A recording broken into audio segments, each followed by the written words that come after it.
जब पता चला कि मैं नकली उत्तराधिकारी हूं, क्लास के सब लोग खुश हो गए।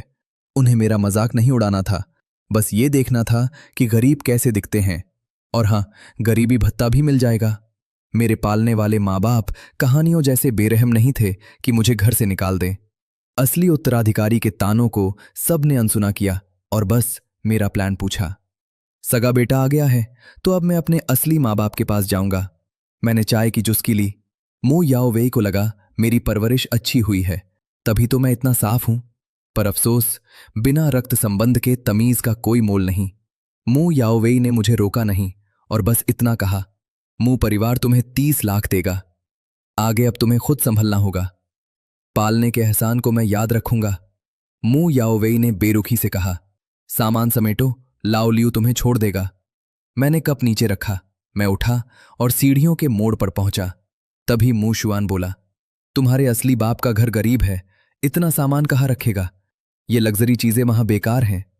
पहली मुलाकात में बुरा इंप्रेशन नहीं देना चाहता। मैंने उसे देखा और कहा, जो साथ नहीं ले जाऊंगा उसे फेंक देना। मुशवान हैरान था, क्या सब कुछ फेंक दोगे? वो सब लिमिटेड एडिशन ब्रांड्स हैं, बहुत महंगे हैं। ये तो सीधा पैसा फेंकने जैसा है।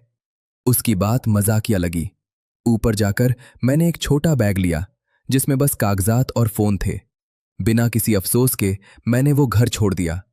कार मुझे एक पुरानी बस्ती में ले आई। नंबर पक्का करके मैंने लोहे के गेट को खटखटाया। उनके थके हुए चेहरे को देख मैं तुरंत पहचान गया कि यही मेरी असली मां है। मैं मुस्कुराया और कहा, मैं आपका असली बेटा हूं। ये सुनकर ये मां सन्न रह गईं। हम बस एक दूसरे को देखते रहे। फिर मैंने पूछा, क्या मैं अंदर आ सकता हूं? ये मां के होश ठिकाने आए तो उन्होंने जल्दी से गेट खोला और मुझे अंदर बुलाया। उन्होंने मुझे गुनगुना पानी दिया, पर उनके चेहरे पर थोड़ी झिझक थी।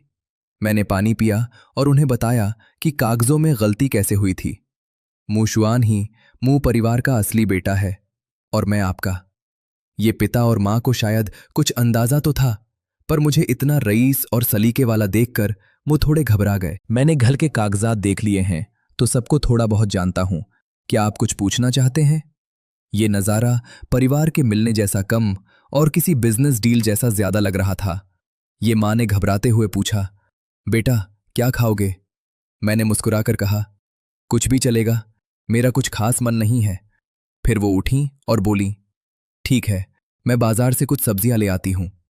तुम शिवेई और बाकी सबको फोन करके जल्दी घर बुला लो। तभी बाहर से कुछ आवाज आई। ये शिवेई का दिल धड़क उठा, उसे यकीन ही नहीं हो रहा था। उसने पूछा, क्या तुम्हें घर की इस हालत से कोई दिक्कत तो नहीं? वो थोड़ी शांत हुई। मैंने पिताजी से सब सुन लिया है। ये हमारी छोटी बहन है। ये मां सब्जियां लेकर आईं और सीधे किचन में चली गईं, जैसे वो मुझसे बात करने से कतरा रही हों। मैं और ये पिता सोफे पर थे और बाकी तीनों नीचे जमीन पर बैठे थे। जगह बहुत कम थी और घुटन सी महसूस हो रही थी। ये पिता ने एक गहरी आह भरी और बोले, बेटा तुम देख ही रहे हो, घर बहुत छोटा है, मुश्किल से 60 गज का होगा। मैं तुम्हारे लिए बाहर एक कमरा ले लेता हूं और महीने का खर्चा भी दूंगा। मैंने चुपचाप उनकी ओर देखा। क्या वो मुझे यहां नहीं रखना चाहते थे? ये पिता तुरंत हड़बड़ाकर बोले, अरे नहीं, मुझे बस डर था कि तुम्हें यहां आदत नहीं होगी। जब उन्होंने मुझे रुकने को कहा तो मुझे अच्छा लगा। अगर आप सबको ठीक लगे तो मैं यहीं रहूंगा। ये शिवेई कह रही थी कि मैं बड़ा बिस्तर ले लूं, पर मैंने कहा कि सोफा ही ठीक है और मैं कमरे का सेटअप भी थोड़ा बदलना चाहता था। ये जियाई तो नए स्टडी टेबल के नाम पर खुशी से उछलने लगी। तभी ये मां रसोई से खाना लेकर आईं। मेज पर गर्मा गर्म मछली का सूप और बड़े बड़े झींगे थे, जिन्हें देखते ही ये जियाई की आंखें चमक उठीं। ये उसका सबसे पसंदीदा खाना था, जो सिर्फ त्योहारों पर ही मिल पाता था। मुझे तो शाही पकवानों की आदत थी, इसलिए इस खाने से कोई खास फर्क नहीं पड़ा, पर उनका प्यार साफ दिख रहा था। अब माहौल थोड़ा हल्का हो गया था। मैं अपने साथ सिर्फ पैसे लाया था, तो सोचा पास ही से कुछ कपड़े ले लूं। ये जियाई खुद रास्ता दिखाने को तैयार हो गई और मैं उसका हाथ पकड़कर बाहर निकल गया। पहले मैं हमेशा वीआईपी रूम में कपड़े खरीदता था, पर अब खुद चुनना एक अलग ही एहसास था। मैंने 3-4 सादे कपड़े और जूते लिए और फिर छोटी बहन का हाथ थामे घर की ओर चल दिया। एक कैंडी स्टॉल देखते ही उसकी आंखें चमक उठीं, पर उसने चुपके से नजर हटा ली। मैंने उसके लिए स्ट्रॉबेरी कैंडी ले ली। भैया आप भी एक लो। उसकी बात सुनकर मैं थोड़ा सा रुका और प्यार से उसके बाल सहलाते हुए बोला, भैया को मीठा पसंद नहीं। फिर ये जीआई कैंडी के टुकड़े गिनने लगी। मैं, बड़ी दीदी, दूसरी दीदी और मम्मी पापा, सबके लिए एक एक टुकड़ा हो जाएगा। मैं धीरे से हंसा और हां कह दिया।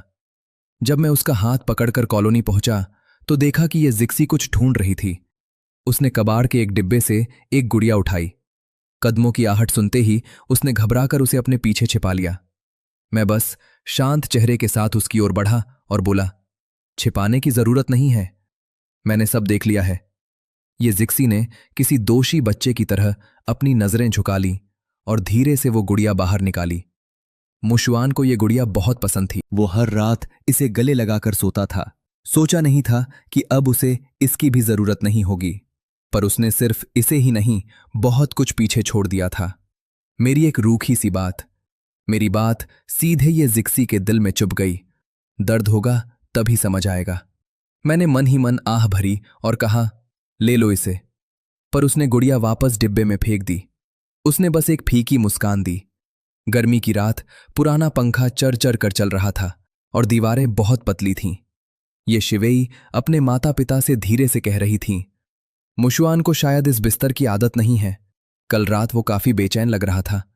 चलो उसके लिए एक अच्छा गद्दा ले आते हैं। मेरी स्कॉलरशिप अगले हफ्ते आ जाएगी, तब मैं पैसे दे दूंगी। वो तीनों बहुत धीरे बोल रहे थे, पर मुझे सब साफ सुनाई दे रहा था। फिर जब मैं कपड़े बदलकर बाहर निकला, ये शिवेई और ये पिता बाहर जा चुके थे। पापा और दीदी कहाँ गए? ये मां ने मुझे गुनगुना पानी देते हुए कहा, तुम्हारी दीदी जल्दी कॉलेज लौट गई हैं और पापा राइड हेलिंग कार चलाने गए हैं। साथ में दीदी को स्टेशन भी छोड़ आए। सुबह की टिकटें सस्ती होती हैं। ये शिवेई साफ तौर पर पैसे बचाना चाहती थी। वो अपनी बचत के मामले में किसी भी हद तक जा सकती थी, पर उसे फिक्र थी कि मैं आराम से सो पाऊंगा या नहीं। इसलिए उसने तुरंत पैसे खर्च कर मुझे नर्म गद्दा दिला दिया। मुझे ये सब बहुत अजीब लग रहा था। जिक्सी काम पर जा चुकी थी और जियाई बाहर बच्चों के साथ खेलने गई थी। ये मां वर्कशॉप में काम करने चली गई थी।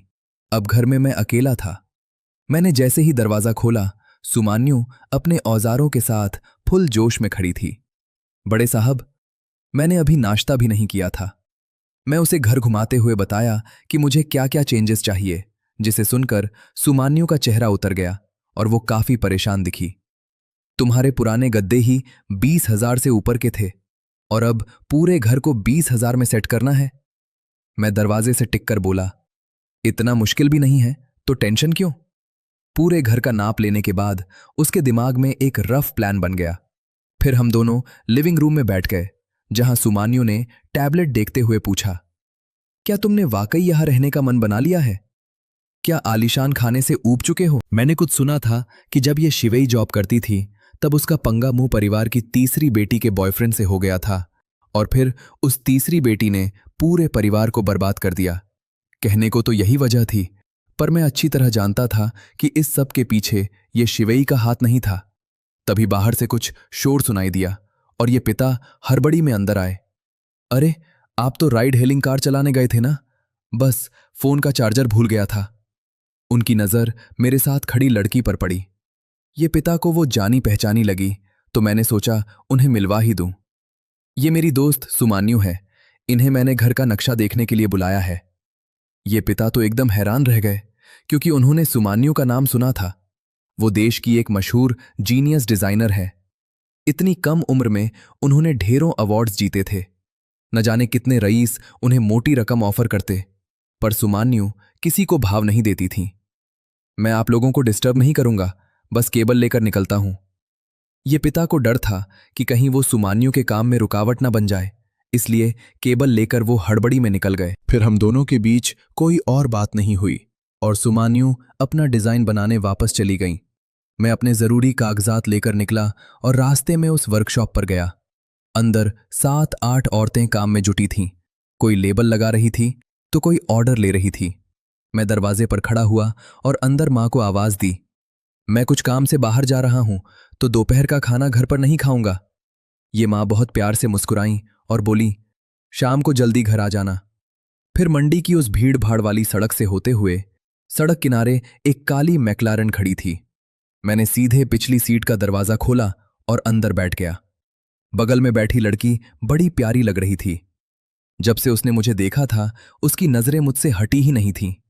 बड़े साहब तो बड़े पत्थर दिल निकले, इतनी बड़ी बात और अब बता रहे हैं। मैंने हल्की सी स्माइल के साथ कहा, तुम तो बाहर थी ना, तो तुम्हें पहले बताने का क्या फायदा। लियू रुयान ने शरारत से ओह किया। अच्छा, तो तुम्हें बुरा लगा कि मैं तुम्हारे साथ नहीं थी और अब मुझसे नखरे दिखा रहे हो। मैं बस उसकी बातों में आ गया। मैंने उसकी हथेली को धीरे से छुआ। मजाक छोड़ो, क्या तुम्हें यह परिवार जम रहा है? सच कहूं तो नहीं, कल रात ठीक से नींद भी नहीं आई। लियू रुयान के कंधे पर सिर टिकाकर उसकी आवाज सुनने लगा तो बड़ा सुकून मिला। मेरी आवाज धीमी होती गई। मैंने सुमान्यू को डिजाइन दिखाने के लिए बुलाया है। कल से काम शुरू हो जाएगा। नींद नहीं आ रही तो आज रात मेरे यहां रुक जाओ। जब कोई जवाब नहीं आया तो उसने देखा कि मैं गहरी नींद में सो चुका हूं। वो बस हल्का सा मुस्कुरा दी। उसने ड्राइवर से एसी एडजस्ट करवाया।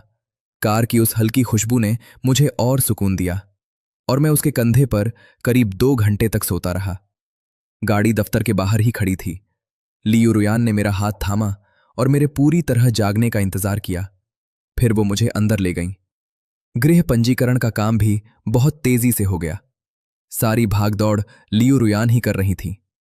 एक महंगे रेस्टोरेंट में स्टेक खाते वक्त फोन पर एक मैसेज आया। मू परिवार ने मेरे अकाउंट में 30 लाख रुपए भेज दिए थे। सिर्फ 30 लाख में तुम्हारा मुंह बंद करना चाहते हैं? लियू रुयान ने स्टेक काटते हुए एक ठंडी हंसी के साथ कहा, जैसे वो कुछ इशारा कर रही हों। मुझे वैसे भी उनके पैसों का लालच नहीं था। ये चुप रहने की कीमत ले लेने से उन्हें टेंशन नहीं होगी और मुझे उनका डर नहीं रहेगा।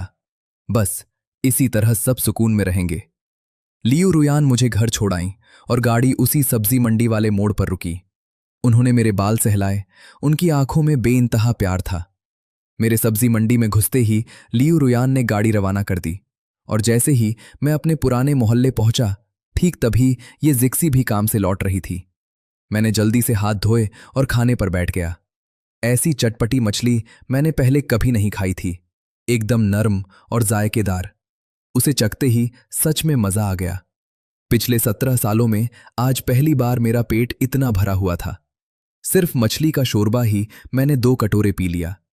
ये मां का चेहरा खुशी से खिल उठा और बोली कि कल वो मेरे लिए कुछ और नया बनाएंगी। मैंने आज 11वीं हाई स्कूल में बात की थी। अगर तुम वहां पढ़ना चाहो तो मुशवान की खाली हुई जगह पर तुम्हारा एडमिशन हो सकता है। ये जिक्सी जब ये बोल रही थी तो उसे डर था कि कहीं मुशवान का नाम लेकर मैं नाराज ना हो जाऊं। और जैसे ही स्कूल बदलने की बात आई, ये मां ने अपनी नजरें झुका ली और चुप हो गईं। हमारे घर के हालात ऐसे नहीं हैं कि हम तुम्हें सेंट हुआ में पढ़ा सकें। सच में हम माता पिता ने तुम्हारे साथ बहुत गलत किया है। मुझे इस परिवार की सोच समझ नहीं आ रही थी कि सिर्फ पैसों की तंगी की वजह से उन्हें लगता है कि वे मेरे साथ गलत कर रहे हैं। घर छोटा है या महंगे स्कूल की फीस नहीं दे सकते, उन्हें बस इसी बात का मलाल है। पर इसमें बुरा क्या है? जो चाहिए वो इंसान को खुद पाना चाहिए। दूसरों के भरोसे रहकर जिंदगी नहीं बदलती, चाहे वो अपने ही क्यों ना हो। मुंह परिवार में मैंने यही सीखा था। फिर मैंने कहा, दूसरी दीदी, आपकी चिंता के लिए शुक्रिया, पर मैं सेंट हुआ में ही रहूंगा। इससे पहले कि ये मां कुछ बोलती, मैं समझ गया वो क्या सोच रही हैं और मैंने हल्के से हाथ उठाकर उन्हें रोक दिया। सेंट हुआ में टॉपर की पूरी फीस माफ हो जाती है, इसलिए आप लोग बुरा मत मानिए। मुझे जो भी चाहिए होगा मैं खुद हासिल कर लूंगा, क्योंकि ये मेरा अपना मामला है। इसका बोझ आप लोगों पर नहीं होना चाहिए। ये सुनकर ये मां की आंखें भर आईं और आंसू छलकने लगे। उन्होंने उन्हें रोककर एक सुकून भरी मुस्कान दी। फिर ये जिक्सी ने भी खुद को संभाला। फिर मुस्कुराते हुए बोली, जब तुम सेंट हुआ में रह सकते हो तो हम तुम्हारे साथ हैं। सेंट हुआ पास ही है, इसलिए अब से स्कूल के बाद दूसरी दीदी तुम्हें लेने आएगी। रात के खाने के बाद ये जिक्सी बर्तन धोने चली गईं और मैं पढ़ने कमरे में। अगली सुबह नाश्ते के बाद सब अपने काम पर निकले। मैंने पिछली रात लियू रुयान को फोन किया था। मैंने उससे एक ड्राइवर मांगा था और गाड़ी पहले से ही चौराहे पर खड़ी थी। ये मां को बाय बोलकर हम तीनों जैसे ही गाड़ी के पास पहुंचे, जिक्सी की नजर उस पर पड़ी और मैंने टोयोटा का लोगो देखा। मैंने लियू रुयान से सबसे सस्ती गाड़ी मांगी थी, पर मुझे क्या पता था कि वो लेटेस्ट मॉडल की एल्फर्ड होगी। लियू रुयान के लिए तो ये वाकई, क्या ये तुम्हारे किसी दोस्त की गाड़ी है? जिक्सी को यकीन नहीं हो रहा था कि मुंह परिवार छोड़ने के बाद भी मैं बस एक कॉल पर गाड़ी मंगवा सकता हूं। आखिर तुम अभी भी उनके बेटे ही हो क्या? मैं एकदम शांत था। मैं बिल्कुल नहीं घबराया, बस लियू रुयान के इन हद से ज्यादा इंतजामों पर थोड़ा हैरान था। ये जियाई चुपचाप पीछे बैठ गई। दीदी, अपनी पार्ट टाइम नौकरी का पता भेज दो। तभी जिक्सी का ध्यान आया। ड्राइवर ने आराम से गाड़ी आगे बढ़ा दी। मैंने फोन उठाकर लियू रुयान को मैसेज किया, क्या तुमने ये गाड़ी अभी खरीदी है? शहर पहुंचने में 1 घंटे से ज्यादा का समय लगेगा। मुझे लगा इतने लंबे सफर में तुम्हें दिक्कत होगी, और वैसे भी मैं इसमें आराम से झपकी भी ले सकती हूं। मैंने स्क्रीन देखी और बस चुप रहा, क्योंकि मैं जानता था कि उसने ये सिर्फ मेरे लिए ली थी। ये जिक्सी को रेस्टोरेंट छोड़ने के बाद गाड़ी सीधे शेंगहुआ हाई स्कूल की तरफ चल दी। शाम को जब मैं घर लौटा तो बिल्कुल खाने का वक्त था। पूरा परिवार मेज पर बैठा बातें कर रहा था। पिछले कुछ दिन किसी सपने जैसे थे। पहले तो मशहूर डिजाइनर सू मान्यू ने खुद घर की सजावट का जिम्मा लिया। उन्होंने मुझे फिर से पहचाना। गरीब घर में आने के बाद भी मुझे फर्क नहीं पड़ा, क्योंकि मेरा भरोसा मुंह परिवार पर नहीं बल्कि अपनी ताकत पर था। खाना खाकर मैं जल्दी सो गया। हॉल में बस ये दोनों थे। ये माँ देर तक सोचती रहीं, जैसे उन्होंने आखिरकार कुछ तय कर लिया हो। मुशुआन के आने के बाद इन 2 दिनों में मैंने बहुत कुछ सोचा। अगर इस परिवार को अच्छी जिंदगी देनी है तो हमें बस ऐसे ही हाथ पर हाथ धरकर नहीं बैठना चाहिए। राइड हेलिंग कार चलाकर सिर्फ खून पसीने की कमाई होती है। आखिर में अपना धंधा खड़ा करना ही पड़ेगा। ये पिता ने एक ठंडी आह भरी। उनके चेहरे पर चिंता साफ दिख रही थी। पर आजकल काम करना इतना आसान नहीं है, ये पिता ने अपनी पत्नी को सहारा देते हुए कहा। उनकी आवाज में एक अलग ही भरोसा था। अगर हम एक बार कामयाब हुए थे तो दोबारा भी कर सकते हैं। इस बार पहले मार्केट का हाल देखते हैं और पूरी तैयारी करके ही कदम बढ़ाएंगे, तभी ज्यादा सही रहेगा।